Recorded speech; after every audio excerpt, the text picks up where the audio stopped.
Maniniwala ka ba na nakakatalino ang pakikipag-wrestling sa anak mo? Panoorin mo tong video na to hanggang dulo para malaman mo kung paano. Mahilig ka ba makipaglaro sa anak mo ng extreme playtime katulad ng wrestling?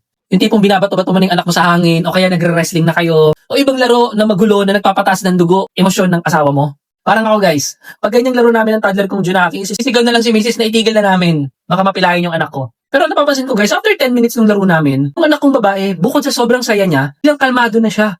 Biglang focus na siya guys. At mas lalo kami naging close ng anak ko. Kaya guys, na nag-research ako, tama pala na minsan, di ko pinapansin si Mrs. Dapat pala guys, may mga ganito tayong laro na mga extreme playtime sa mga anak natin, lalaki o babae. Meron palang malalim na dahilan yan.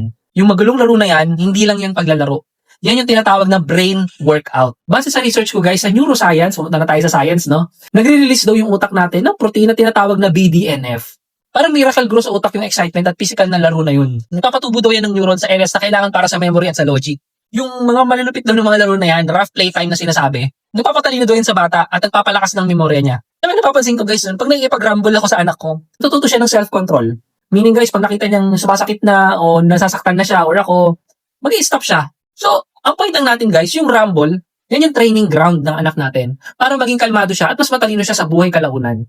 Ang lesson learned ko dito, kung may pagkakataon, maglaro tayo ng mga rough plays kasama ang anak natin. Pero syempre, kailangan pa rin ng sapat na gabay, pagiging coach natin, at higit sa lahat, syempre dapat nasa ligtas na lugar tayo. Ito guys ang acronym natin for today, yan yung tatawagin nating ROLE, na madali nating matatandaan. It starts with letter R, regulate. Turuan natin sila mag-enjoy habang na-experience nila yung ganyang laro. Tapos ituro natin sa kanila na kumalma after ng laro. Yung state daw na yan na tinatawag ng siyensya na high arousal state, yun yung mataas na antas ng pagka-alerto. Sigurado ako na matututo yung mga anak mo na maging kalmado after ng extreme playtime na yan. Second letter natin guys, no? Observe. Tingnan natin yung mga cues. Kahit magulo yung anak mo, huwag mo hayaang masaktan siya. Kapag tinuturuan mo siya magbasa ng body language ng kalaro niya at ikaw din mismo. Kapag hindi naman sa yung anak mo, stop mo na syempre. Third letter natin guys, no? Limit. Maglagay ka ng limitasyon.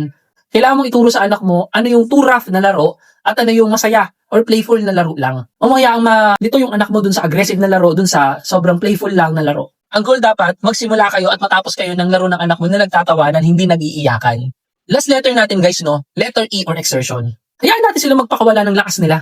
Ang physical play na yan yung naglalabas ng stress at pagkabalisa ng anak mo. Magiging mas kalmado yan at focus pagkatapos ng laro. Kaya guys, tandaan natin, yung magulong laro ng wrestling o paghahagi sa anak mo, di lang yan ingay.